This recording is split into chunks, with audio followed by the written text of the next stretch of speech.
Hello everyone and welcome back to the Common Sense Crypto channel. As with you always, this is Rich doing another video today on XRP. So I hope you're all having a wonderful day today wherever you are in this great world. We're going to talk about XRP, but I got to talk about what else is going on as well. And I was really on the fence about making this video because what I'm about to talk about really pisses me off, and I decided to share it with all of you.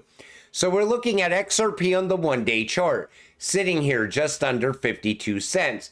The reason I'm showing you this chart once again is because I honestly thought we were going to dip below 50 cents because of this right here.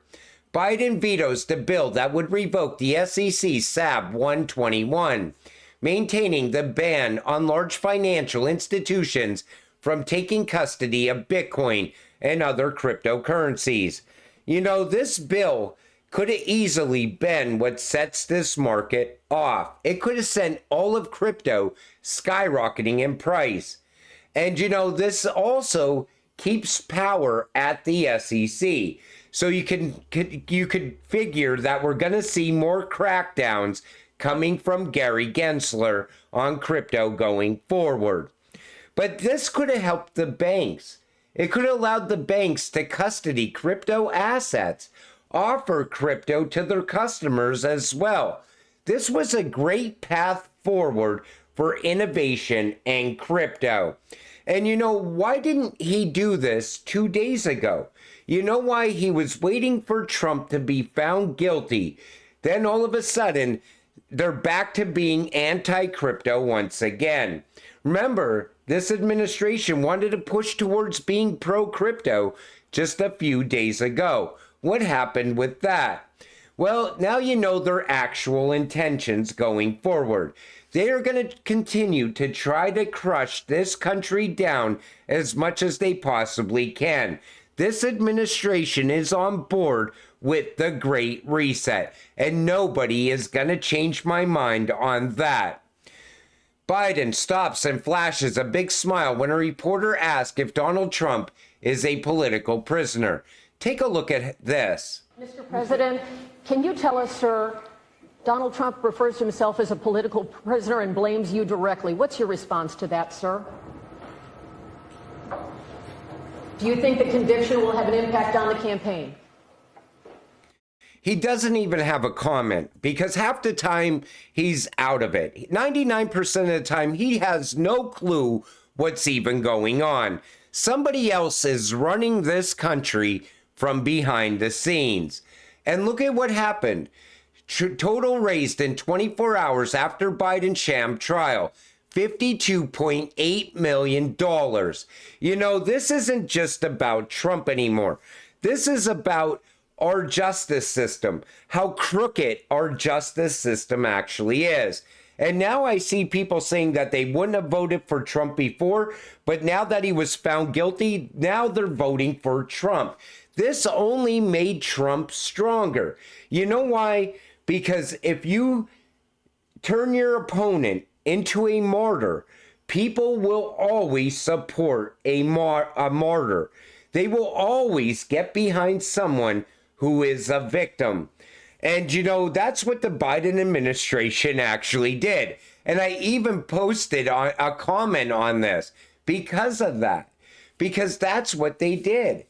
Now, going forward, we're seeing billionaires and Wall Street even support Trump.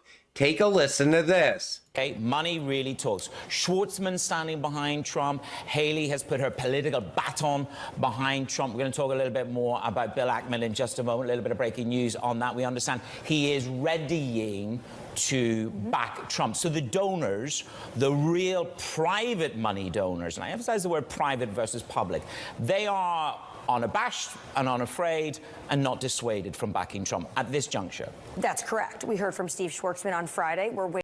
So now Wall Street is backing Trump as well. And you know, Wall Street is probably getting behind Trump because they know how big crypto could be, how big innovation could have been for the stock market. You know, crypto could have played a massive role in this country. It could easily, the technology behind crypto can easily push the United States ahead of any other country out there if they would give a clear path forward. The only thing keeping big financial institutions out of crypto is the lack of regulations. And it doesn't look like we're going to get those regulations anytime soon. Even Elon Musk had something to say. Great damage was done today to the public's faith in the American legal system. If a former president can be criminally convicted over such a trivial matter motivated by politics rather than justice, then anyone is at risk of a similar fate. Like I said, now that Trump was found guilty, this can happen to anyone. And everyone sees that now. They see how crooked the justice system is. And now everyone is showing support for Trump because they see him as a martyr. Like I said, this is bigger than just Trump. This is about something so much bigger now. Shots fired, shots fired. This comes from Brad Garlinghouse. If the Biden administration is actually serious about a shift and finally waking up to the crypto electorate, the single most important thing they can do is demand the resignation of Gary Gensler. Brad said that back when they were starting to talk about how going forward the administration was going to be pro-crypto. Well, we soon found out. But that's what it would have taken for us to fall for their bullshit, I think, is for Gary Gensler to resign. Brad Garlinghouse on a future IPO. It's not in our immediate term agenda. I keep seeing people saying that we're going to have an IPO by November. They're going to fast track an IPO. Well, here's what Brad says right here. Do you want to go public? That's a good question. My pause is, look, today, sitting here, Gary Gensler is the chair of the United States SEC. I'm not really popular inside the offices of the SEC, as you might imagine. Well, the NYSE president was in that chair yesterday, and she said that she welcomed applicants from the crypto ecosystem, IPO markets heating back up. Lynn Martin, I think, is a progressive example of where we should be. That's not where Gary Gensler is.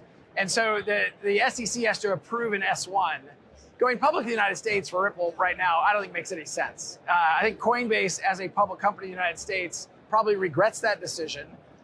We've looked at, would we consider going public outside the United States? That, of course, is in the possibilities. Right now, it's just not on our immediate term agenda. Last year, I don't know if we'll even see Ripple IPO in 2025. I think it's going to take a little bit longer for that, because I think Brad is going to want to take a rest after the Ripple versus SEC case comes to an end. He's not going to want to stir any pots at the SEC anytime soon. But I do believe they will definitely IPO at some point in the future.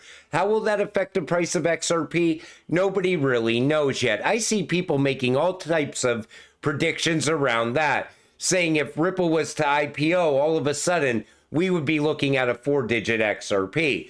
I'm not sure until it happens. And let's wait and see where we go from here. Why XRP will never be an ETF. You don't fight the SEC to be cleared to win and have the CRTS declare XRP a non-security. So are ETFs classified as securities? Yes. Exchange-traded funds are classified as securities. They are investment funds that are traded on stock exchanges. Much like stocks, ETFs hold assets such as stocks, commodities, or bonds, and generally operate with an arbitrage mechanism designed to keep the trading close to its net asset value. Through deviations can occur occasionally.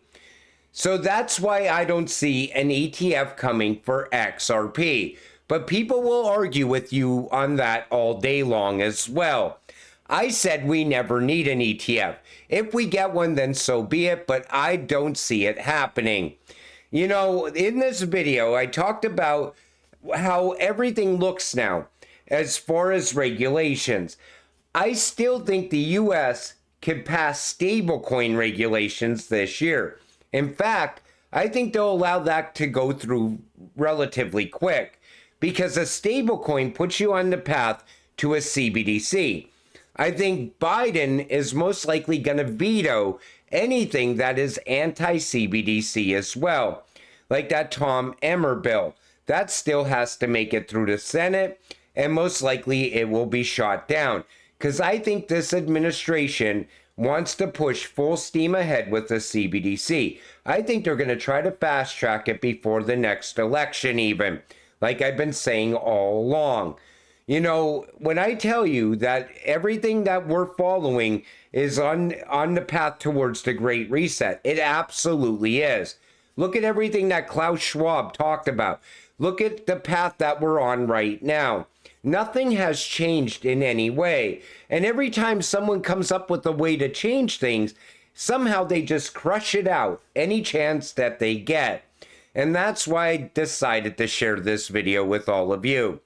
But you know, we're XRP investors. No matter how this plays out, we get rich in the end. And you definitely want to be holding when XRP takes off. And it's just a matter of time.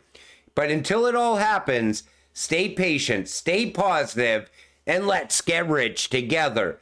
With that said, I'm going to wrap up this video. I want to thank you all for watching. I appreciate all of you. I'll see you in the next one. Have a great night.